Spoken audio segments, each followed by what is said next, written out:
Talk about the Children of Blood and Bone adaptation casting and the controversy. 3 years after the adaptation rights were purchased, we are now getting casting news, and it's kind of incredible. I'm really, really surprised and impressed by the level of talent that they were able to get. Like, this is actual A-list talent, and I'm sure that it's going to bring so many people into the theater.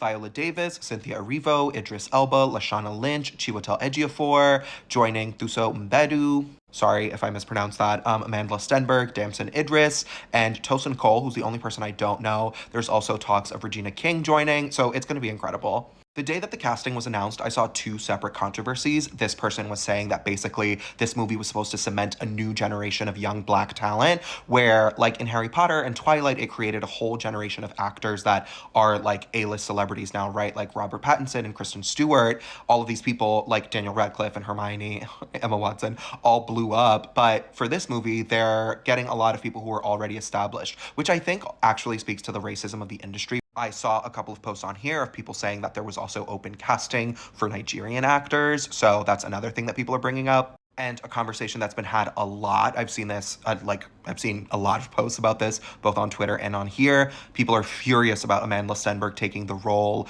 of the princess in this movie because in the book, she's supposed to be dark skinned and potentially plus size, but I don't remember, with people going as far as to say whenever there's dark skin representation, there Amanda Stenberg will be. I think what's hardest for me is that if you were an OG follower, which I don't know who is, but like way back in 2022 when I first started this account, I talked about a book series that was literally just Zutara fanfiction, which is Avatar: The Last Airbender, Katara and Zuko, my like least favorite ship of all time. And I will come out of the closet and say, this is Zutara fanfiction. I'm so sorry. Y'all can beat me up. You can say whatever you want. I am smart. I know what I read.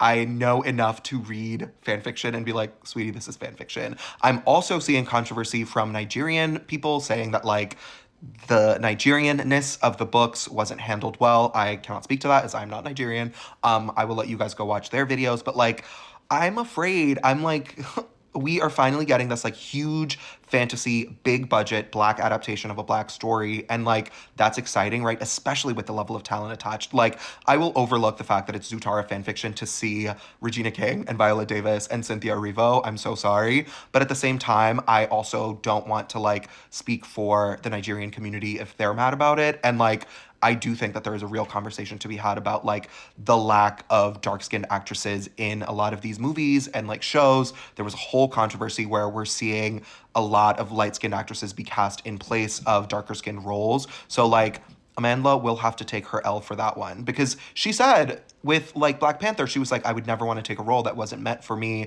or like a role that was meant for a darker skinned person. And here we are again, a couple of years later, there's Amanda.